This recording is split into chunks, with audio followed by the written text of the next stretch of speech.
Agora nós vamos falar, meus amigos, sobre a questão do Oriente Médio. Do Oriente Médio. Meus amigos, o Oriente Médio, que eu vou abordar aqui com vocês, em princípio, não é um Oriente Médio histórico. Histórico que eu estou falando o quê? De longa abrangência. Mas o que eu quero falar hoje é do Oriente Médio contemporâneo. Do contexto contemporâneo. Quando eu falo no contexto contemporâneo, a relação de causa e consequência se inicia entre 1916 para cá. Então, lembrando sempre, a identidade do Oriente Médio até 1916 é bem distinta daquilo que nós entendemos como mundo de vida, que eu falei na disposição passada. Nós rompemos, nós quando eu falo, meus amigos, europeus e tudo aquilo que deriva da cultura europeia. Inclusive o quê? As culturas satélites. Nós. Né? Nós damos muito valor à secularização dos espaços políticos. Daquilo que o Habermas chama de espaço público. Não é à toa que ele fala, quando ele vai falar de critérios de discussão, de deliberação, dentro desse espaço público, ele fala de razão pública. Porque o império é o império da secularidade. Eu não quero saber a sua profissão de fé e a sua origem moral. São seres humanos, livres e iguais, que precisam o quê? Pautar em critérios o quê? Discursivos e consensuais, racionais. Pode ser até uma coisa abstrata, mesmo sendo ação prática, mas é uma coisa abstrata. Mas no caso do Islã, a situação ela é pré-moderna. Antes de 1916, a visão de mundo daquela região, e aqui eu vou falar do grande Oriente Médio, que se estende, meus amigos, lá do Marrocos, passando pelo quê? Mauritânia, Mali, Líbia, Argélia, Líbia, Egito, Tunísia, Arábia Saudita, Iêmen, Catar, Omã, Kuwait, Emirados Árabes, Bahrein, Jordânia, Síria, Turquia, Irã, os tãos, inclusive o Paquistão e o Afeganistão. Isso é o grande Oriente Médio. Então o grande Oriente Médio se estende, de fato, norte da África, Oriente Médio geográfico e Ásia Central. Porque tudo ali, Santa, está unido em torno do quê? De uma visão de vida compartilhada. Claro, com as suas nuances, que é o Islã político.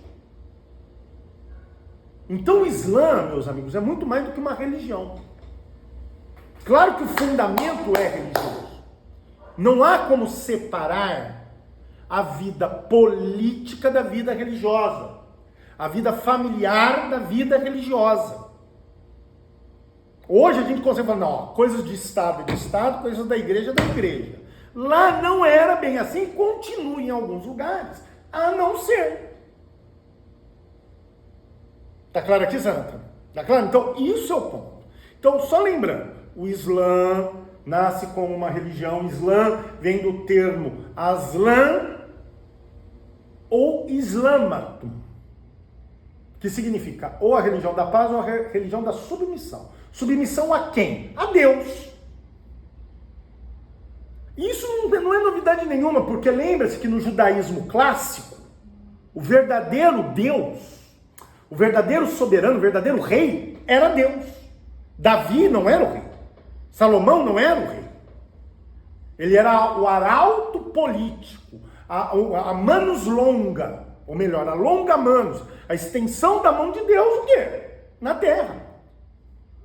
Então o rei não era rei, era arauto político. Tanto que quando o rei se voltava contra os preceitos de fé, o soberano virava as costas. Quem é o soberano? Deus.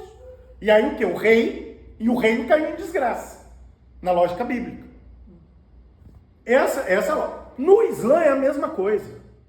O soberano é Alá, tanto que a profissão de fé é Alá o Akbar. Deus é grande, mas grande no sentido do quê? Da soberania. Ele é soberano sobre o quê? Toda a humanidade. e sua comunidade, a comunidade de fé, Uma também do árabe, quer dizer mãe. Então é o espaço mãe de acolhimento, o quê? Dos muçulmanos, que vem do termo muslim, que quer dizer sujeito a Deus. Essa religião surge no ano 622 como uma forma de unificar o povo da Península Arábica. Esses sim árabes. Cada um tinha seu Deus, seu daimon. Mas acreditavam que existia uma entidade criadora, Ilá.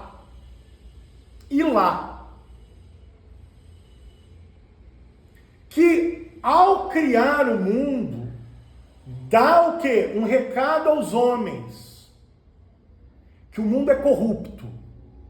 Mas seguindo, por causa da matéria, corrupção da matéria. Mas se seguirem os preceitos da Adalá, da justiça divina, conseguiremos o quê? Encontrar a redenção, a pureza. Então ele manda uma pedra negra que no final dos tempos ficará alva, branca. É a pedra da Caaba. Sabe aquele templo quadrado que tem o quê? Em Meca? Acho que tem isso, né? Depois dá uma procuradinha, né? Aí, ó o templo da Caaba. Né? O templo da Caaba. Então, aqui, o que os antes de Maomé, antes de 622, o que você encontrava ali? Tinha a pedra e os deuses particulares de cada o quê? Comunidade local. O que o Muhammad fala? Olha, recebi uma revelação do anjo Gabriel.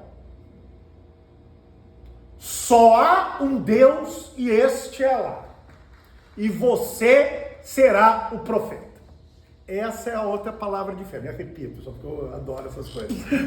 Me arrepia. Qual é a profissão de fé do muçulmano? Allahu Akbar. La ilaha illallah Muhammadun Rasulullah. Só há um Deus e este é Allah. E Muhammad, Maomé, é o seu profeta.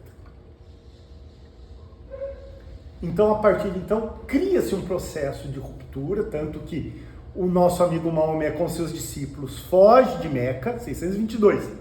Vocês já devem ter ouvido falar da hégira, da fuga, da saída. Funda Medina. Medina vem de Madina, que quer dizer a cidade. Então, eu até brinco com os alunos, Santa, quando você fala a cidade de Medina, você está falando a cidade da cidade. A cidade da cidade. E aí surge uma guerra civil e Muhammad e seus discípulos ganham e ocupam Meca. A partir de então, meus amigos, o Islã vai se expandir. Pela força da palavra, porque isso também nós temos que deixar muito claro. Força da palavra, da conversão. Tivemos conversões espontâneas de reinos inteiros, inclusive da Etiópia, que era um reino copta, cristão copta até então. Ele, em função de cartas, o rei da Etiópia, em função de cartas com Muhammad, ele falou, me sinto convencido, vou me converter. Mas também pelas forças das armas. Inicialmente, a jihad, que daqui a pouco nós vamos falar, jihad, que quer dizer esforço ou luta. E luta aqui é ampla, viu, pessoal? Não é só guerra, é luta interior.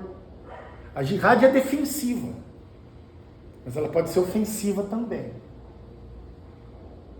Então, o Islã se expande. Tanto que o quê? Num espaço de 30 anos, o Islã, que estava centrado em Meca e Medina, se expande até o quê? Até o norte da África. Não chega ainda no Levante. Já vai para o norte da África. Pega Etiópia, Egito, o que hoje é Líbia. Já expande. Até a vida do profeta. Até a conclusão da vida do profeta. E por que eu estou falando tudo isso? Bom, entendido isso, com a morte do profeta, pessoal, com a morte do profeta, nós temos que estabelecer uma nova liderança política. Uma nova liderança política. Eu já estou explicando várias coisas aqui para vocês, para que vocês posteriormente o quê? Tenham essa ciência. Não, deixa lá ainda por enquanto. Isso. O que eu quero que vocês entendam, meus amigos? Quando eu estou falando de sucessão política, existem duas correntes dentro do Islã. Que eu quero que vocês entendam, porque daqui a pouco nós vamos falar de Irã.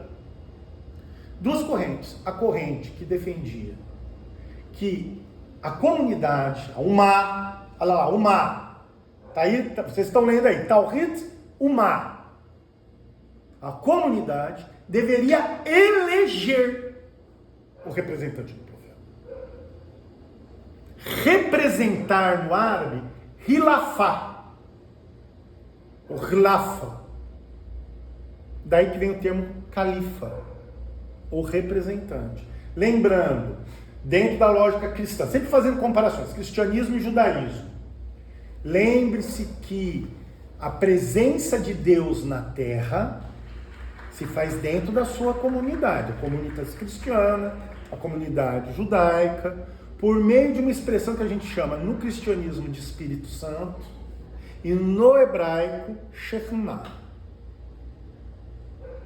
Ou seja, quando o rei está inspirado, quando o bispo está inspirado, quando o sacerdote está inspirado, a presença da sabedoria de Deus está aqui. É Shekhinah, é o Espírito Santo agindo. Eles também têm essa visão, só que é Sakhinah. Sakhinah. A casa da sabedoria, a casa da paz, a casa da. Ahal Sakhinah. Então esse é o ponto. Por que eu estou falando isso? Se a Ummah é a casa de Deus, Deus está agindo pela comunidade. Então se você elegeu alguém, não foi você que elegeu, Santa. Quem elegeu? Deus. Da mesma forma, essa comunidade, Renata, é virtuosa, todos os costumes da comunidade são virtuosos e são fontes normativas. Como que é costume em árabe, Santa? Sunnah. Daí vem o termo sunita. Os sunitas acreditam que o representante do profeta tem que ser escolhido pela comunidade. Mas qualquer um da comunidade, não. Os senhores da comunidade. Mulher, mesmo sendo essa ideia da mulher preferida do Muhammad, viu? Aisha, filha do primeiro califa do Islã, que é o Abu Bakr. Aisha era adorada por... E ela é a idealizadora dessa ideia de Sunna. Então, quais são as fontes normativas principais de direito no Islã? O Corão, disposto em 110 capítulos, escritos pelo profeta. Desculpa, não foi pelo profeta, não. Foi por Deus, tá? Porque o profeta, para o muçulmano, ele é analfabeto. E quem ditou em inspiração foi o Gabriel. Claro que foi o profeta. O profeta era erudito, ele era comerciante. Como comerciante analfabeto? Conhecendo culturas diversas. E a segunda fonte são as hadis, ditos e feitos do profeta. São novelinhas da vida do profeta com alto o quê? Poder moral e jurídico. Então, por exemplo, tem uma hadith, eu sempre conto essa história, porque essa história é fantástica, os muçulmanos têm orgulho disso. Vocês ocidentais ficam discutindo se animal tem direito. Nós já falávamos disso o quê? Desde a época do profeta. O profeta estava em Meca e um burrinho estava sendo puxado pelo dono, pelo anel aqui no nariz, e ele estava sangrando. O profeta chama o dono do animal e fala assim: não faça isso. É uma criatura de Deus. Não merece sofrimento.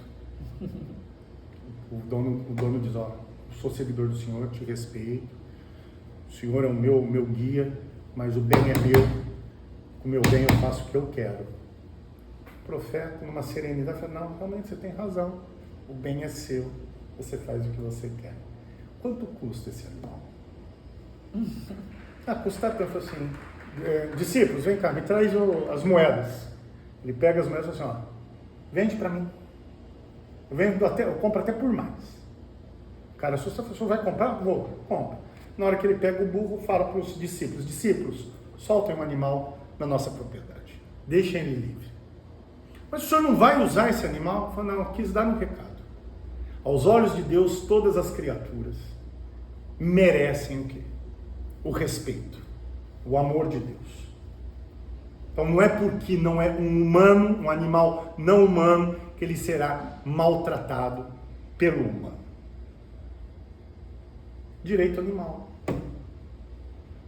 Isso é uma radia. E qual a terceira fonte? Para os sunitas é a suna. São os costumes. E é a grande mazela do sunismo. Porque a gente vê cada costume, né? Entre eles a extirpação genital das mulheres. Tem vários. Apedrejamento. Vocês estão me entendendo? Tem coisas ali que fogem. Então, daí vem o termo sunita.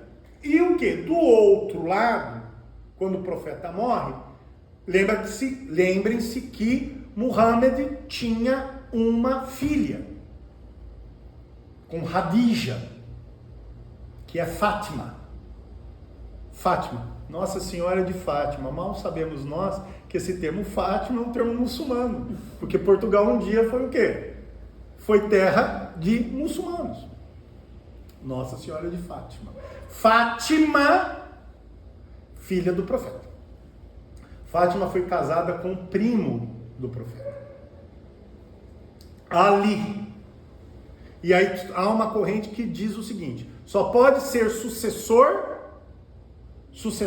o filho, né? O filho não, descendentes ou quem tem consanguinidade com o profeta. Então não vou falar de escolha, eu vou falar de imanência, de pré-condição. Imanência, imã. Defende-se a lógica do imamado, o imamato. Então eu não vou escolher um califa, o substituto é um imã, aquele que é ungido por Deus pelo sangue. Ali é morto em conspiração depois dos seus filhos Hussein e Hassan. E aí surge o quê? Os partidários de Ali, que defendem o quê? A restauração da sucessão pelo sangue. Sabe como que é em árabe? Partidários de Ali? Shin al-Ali. Daí vem o termo xiita. Entendeu? Os xiitas, que defendem a ideia do imã, e eles têm uma visão, Renata, muito semelhante ao cristianismo. Bom, Ali morreu. Morreu não, ele está nos céus. Ele é o imã oculto. No final dos tempos ele vai voltar. Enquanto o imã não volta, quem governa são os peritos na lei e na religião, os altos sacerdotes. Aliás, quem governa, em tese, o Irã, pessoal? Os ayatollahs, os peritos na lei, os peritos na religião. Tanto que quando o Khamenei morre, o que eles falam? Não, era o próprio imã que estava aqui. E o imã se sacrificou por nós. Tanto que quem usa no Irã o turbante branco é sacerdote sem linhagem. Como assim? O que usa o turbante preto é porque tem sangue do profeta. Então ele está vocacionado a ser o quê? Imã. Vocês estão entendendo que o discurso é religioso? E qual a principal fonte do direito para o xiita? É o Corão e é a ijtihad, que é a jurisprudência. Só o perito, só aquele cara gabaritado na lei é que pode decidir as coisas. Só que se você é não só um perito, mas um homem de fé, quem decide não é você, Santa. Quem decide é quem? Deus. A ijtihad é fundada também na ideia de Shahna, mas não da coletividade, mas dos peritos da lei. Ficou claro isso, pessoal? Eu queria saber se o Khomeini, ele é descendente ou não. Ótimo. Ele se lembra que ele usava um manto negro. ele se diz o quê? Descendente do... Descendente não, tem ascendência do profeta. E o Khamenei? Idem. Era primo? Lembre-se que nós estamos... Não, ótima pergunta. Lembre-se que o profeta morreu há 622 anos. Nossa, morreu em 658 depois de Cristo. Cara, diz, aí fala assim, não, ele tinha irmãos, ele tinha primos. Esses primos têm sangue do profeta. E se dissiparem várias famílias. Então, minha amiga, se você pegar o número de pessoas que dizem que são descendentes do profeta, são inúmeros. Eu vou até brincar aqui, por favor, não entendam mal, viu? Meu nome é Legião e somos muitos. São vários. São vários. Então, por exemplo, você não sei se você já notou, o Mojatiba, que é filho do Khamenei, ele também usa o manto o quê? Preto, porque eu sou descendente. Então é essa lógica, assim, eu tenho o sangue do profeta, não sou necessariamente um imã, porque o imã oculto está lá e volta, mas eu tenho a legitimidade do quê? De zelar. Tá claro aqui? Por que eu falei de tudo isso? Isso vai ser a base do quê? Da vida no Oriente Médio até 1920, pessoal. 622 a 1920. Vem o quê? Vários califados, vem o califado ortodoxo, o califado omíada, o califado abássida, vem o Império Otomano, e aí o Império Otomano começa a entrar em decadência nos anos de 1560. Batalha de Lepanto. Ali é a ascensão ocidental contra o quê? O Império Otomano. Mas o quê? O tiro de morte do Império Otomano acontece na Primeira Guerra Mundial. Quando o Império Otomano se une, né, Renata, a austríacos e alemães. Austríacos até então inimigos mortais dos otomanos. O que acontece? A Tríplice Aliança é derrotada pela Tríplice Entente. Estados Unidos, França e Inglaterra. Só que o que os ingleses e franceses fizeram durante a Primeira Guerra? Eles tentaram incitar a lógica da nacionalidade dentro do Império Otomano. Olha só, uma cultura no qual o fator de agregação não é etnicidade, é religiosidade. Muito menos fronteira. Não, tanto que qual é a lógica da comunidade? Você é muçulmana? Você está no Brasil? Eu não quero saber. A comunidade está aqui. A comunidade está aqui. Você não precisa estar lá o quê? Na Terra Sagrada. Onde há muçulmano, a comunidade está presente. Eu vou dar sempre um exemplo. Lembrem-se da Guerra da Iugoslávia. Guerra da Bósnia. Conflito entre sérvios e bósnios de origem muçulmana, que eram europeus, não eram turcos. Eram europeus muçulmanos. São europeus muçulmanos. Sob a lógica da o quê? Da etnicidade eslava e religião, os sérvios o quê? Começam a fazer expurgo dos bósnios. Quando é revelado o massacre de Srebrenica, que matou quase 150 mil pessoas, porque eram muçulmanos, e queriam destruir a unidade da Iugoslávia, o Irã, xiita, e a Arábia Saudita, sunita, que são antagônicos, se unem e declaram jihad. Contra quem? Contra os sérvios. Ué, vai ser Danilo, mas como que eles vão lutar lá? Primeiro, a comunidade de muçulmanos está aonde o muçulmano estiver. Aonde o muçulmano estiver. Bom dia, professor. Aonde o muçulmano estiver. Esse é o ponto. E aí o que se faz? A Arábia Saudita e o Irã financiam brigadas muçulmanas. Composta, sabe por quem, Sandra? Composta por paquistaneses, iraquianos, jordanianos, que vão para o quê? Para a Bósnia combater a opressão dos sérvios. A OTAN e a ONU, no final da guerra, tiveram um tremendo trabalho de desmantelar essas brigadas.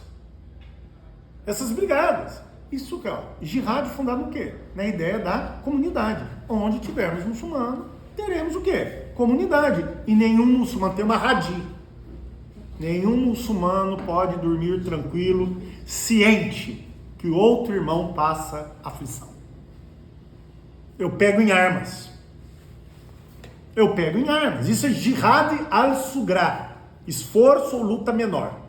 Porque a jihad al-kubra, que é o esforço maior, é a luta interior.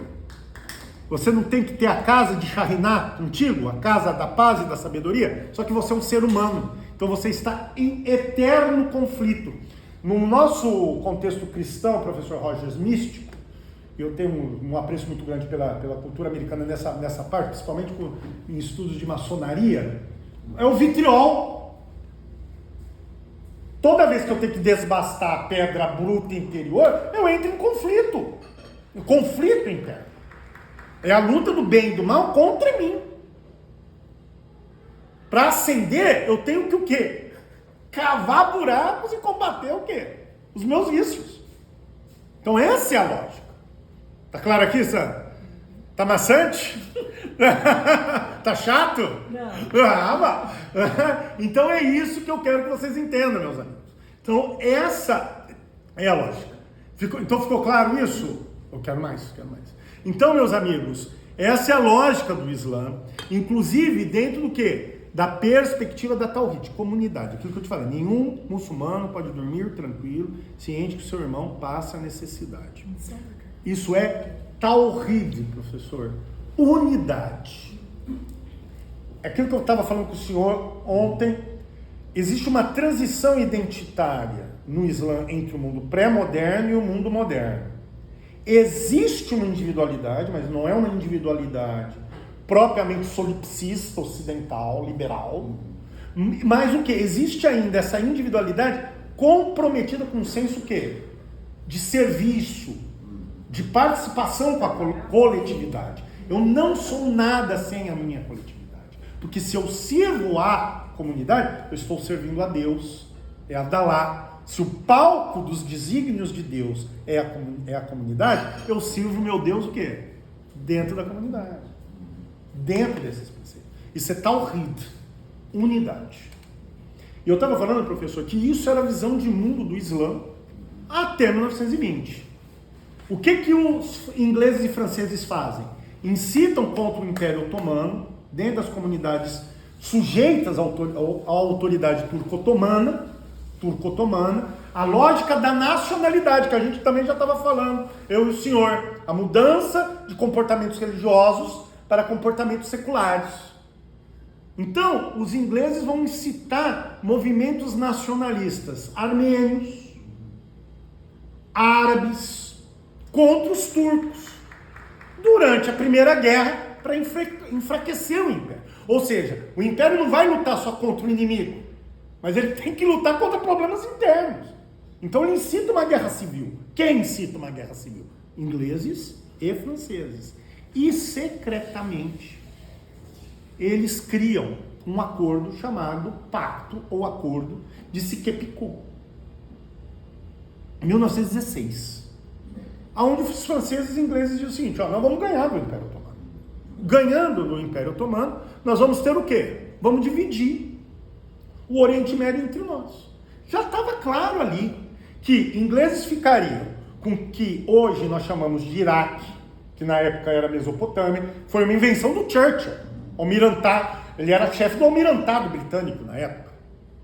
Então, Iraque, países do Golfo, protetorados ingleses, Kuwait, Omã, Catar, Emirados Árabes, Bahrein, Iêmen, Jordânia, ingleses. Palestina, ingleses. Protetorado da Palestina. Enquanto os franceses ficariam com o que é hoje a Síria, parte do Iraque e o Líbano. Não existia distinção até então de Síria e Líbano. Tudo era Levante. É uma região alta. É um planalto, é um pequeno planalto. Região do Levante, próxima, muito rica. Então, o que acontece? E o segundo ato secreto foi a declaração de Balfour, ministro das Relações Exteriores de Lord George, do Império Britânico, que prometeu aos Rothschild, a família Rothschild, uma família judia muito próspera na Áustria, Alemanha e Inglaterra, que o reino britânico se comprometeria a criar o quê? O Estado israelense. Essa é a declaração de Balfour. O que acontece? O Império Otomano perde a guerra em 17. Em 1922, ele assina um tratado de paz, a Versalhes, do Império Otomano. E o que acontece? Deixa de existir o Império Otomano, surge a Turquia, e tudo aquilo que era dominado pelo Império Otomano no Oriente Médio viram estados protetorados da Inglaterra e da França. Aí começa a surgir um outro grande ponto. Esses protetorados são tratados pelos próprios povos locais como forma de dominação.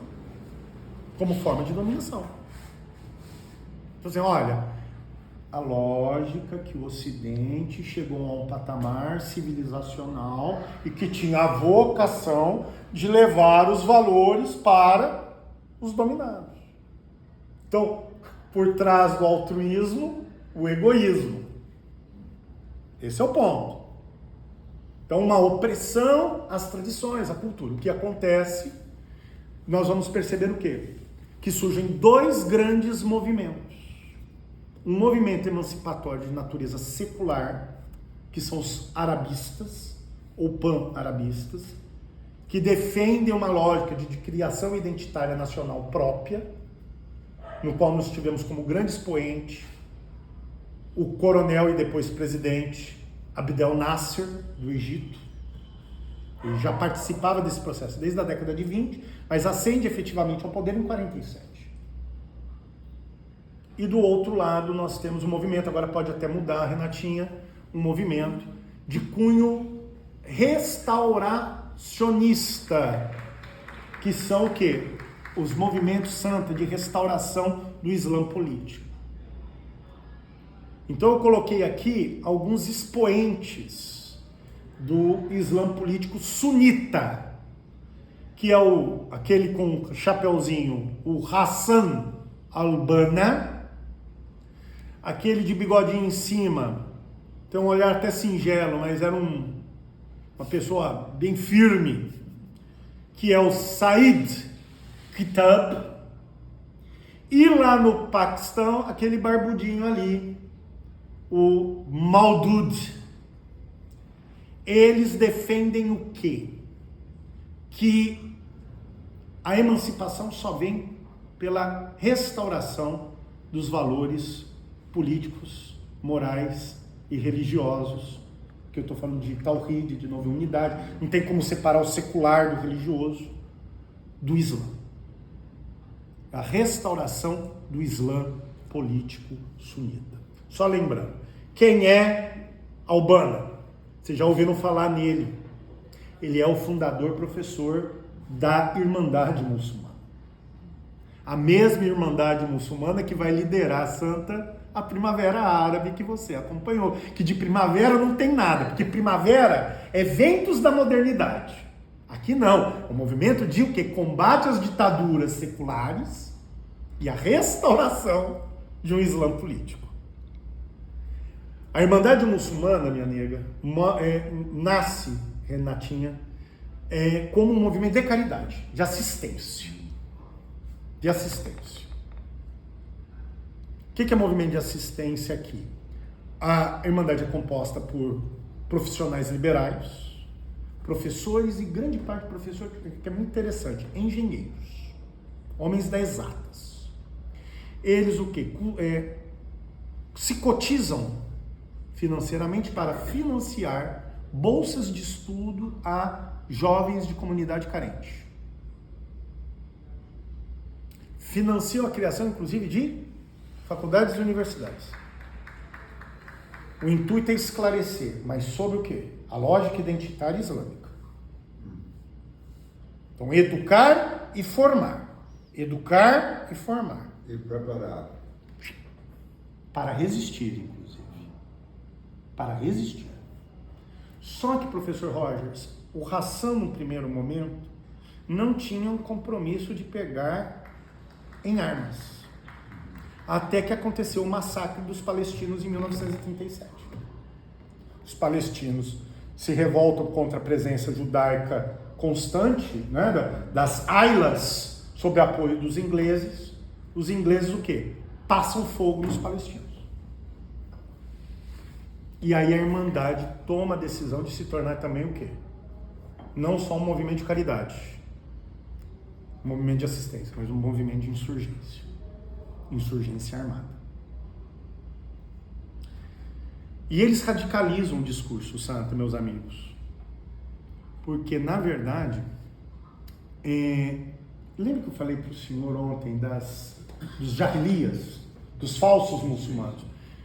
Eles começam a entender o seguinte, professor Rogers. Bom, você diz que é muçulmano, mas você avoca uma teoria nacionalista europeia. O que é ser árabe? Nós não somos árabes. O que nos une é a Tawhid, é a fé. A língua árabe é uma língua criada a serviço do Islã. Como que você vai falar que um beduíno é árabe? O que nos une é a unidade do Islã. Então vocês estão se entregando à cultura ocidental. Vocês são inimigos do Islã também. E aí, minha amiga, surge um confronto entre arabistas e Irmandade Muçulmana. Tanto que Abdel Nasser, quando se torna presidente, manda matar o Hassan al-Banna. E no seu lugar acende o quê? O Kitab, que radicaliza o discurso. Não basta insurgir. É entender que o Ocidente e seus apoiadores são serviçais do mal. Sim. Isso aí nós chamamos de jihadismo, é uma teoria. Lembra que eu falei na pergunta da Débora ontem também, que existia um ideólogo, estava conversando com o professor, né, meninos, sobre a revolta dos cipaios na Índia, da lubrificação das armas por óleo de baleia, e que surge um ideólogo chamado Al-Afghani, que fala disso. O Kitab, ele restaura essa teoria e fala o seguinte: o mundo dos homens está em conexão com o mundo etéreo. Seja feita a tua vontade, assim na terra como no céu. O que está conectado em cima está conectado embaixo. Então, eu estou fazendo de propósito, tá? Para vocês fazerem conexões simbólicas também. Né? O que eu quero que vocês entendam? Existe um confronto cósmico, é maniqueísta, entre o bem e o mal. É um Islã maniqueísta, entre o bem e o mal. Deus e Shaitan estão em confronto.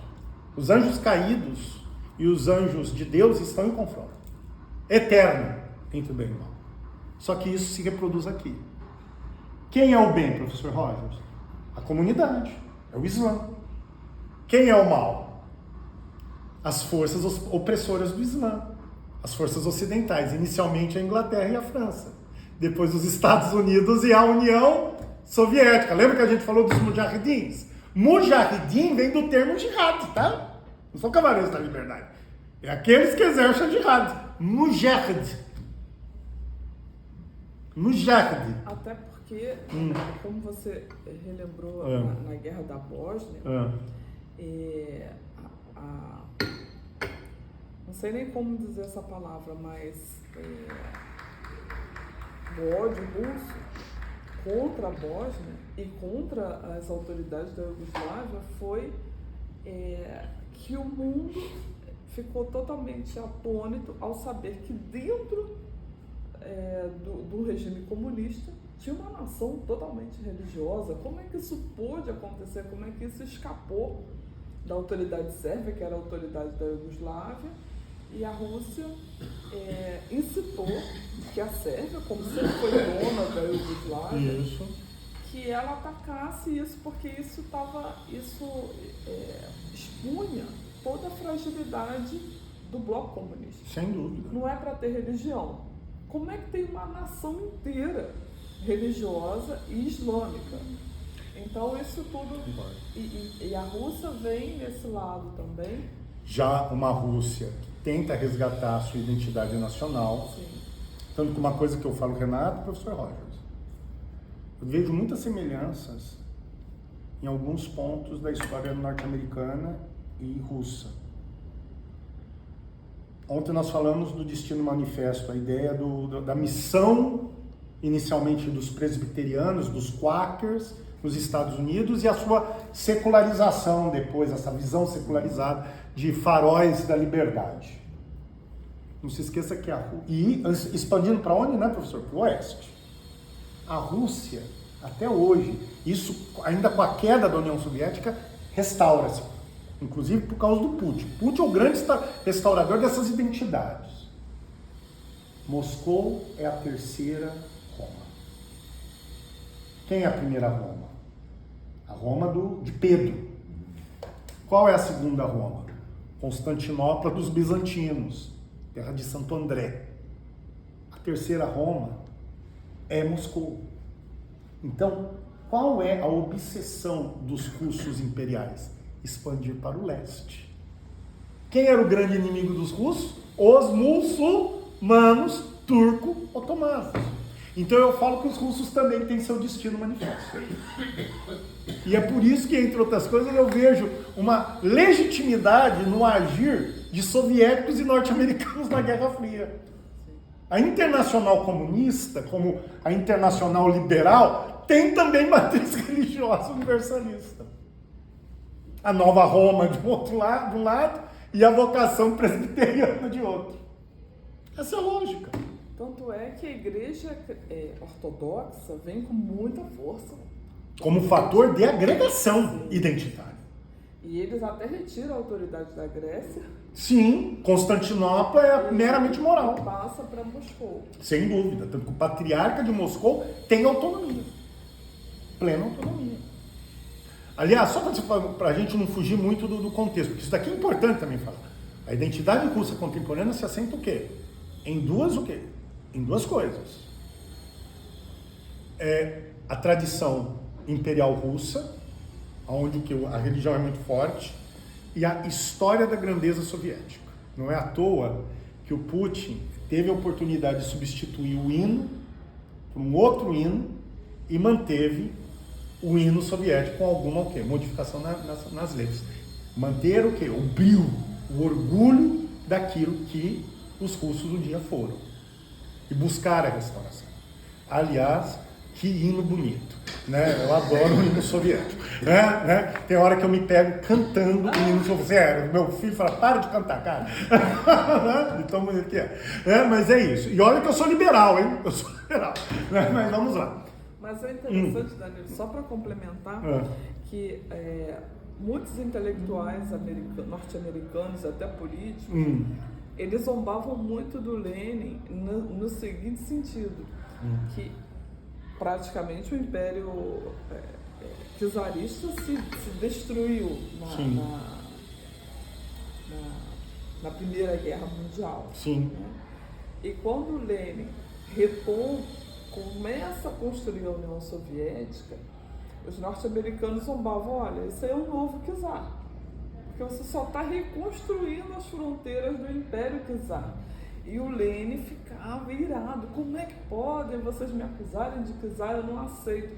Mas ao longo do tempo a gente vê que é um olhar muito lúcido, dizendo que a União Soviética restaurou as fronteiras do Império Czarista. Claro, não há dúvida. Tanto que há uma retórica, né, professor Rogers, do próprio Lenin, de se buscar um sistema federativo, tanto que são uniões das repúblicas.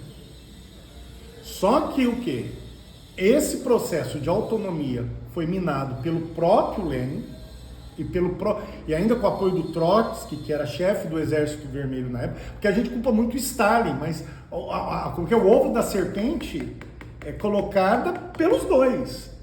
Lembre-se que há uma tentativa de delimitação de papéis por parte do Soviete Supremo quanto às competências do secretariado, inclusive do Lenin, e o Trotsky invade o Soviete Supremo. Ele dá de mão beijada o que será a arma de força do quê? Do nosso amigo Stalin. Bebe do seu próprio fel. Mas isso é tema para uma outra. Próximos capítulos. Aí a Renata me convida aqui, não, vamos falar só sobre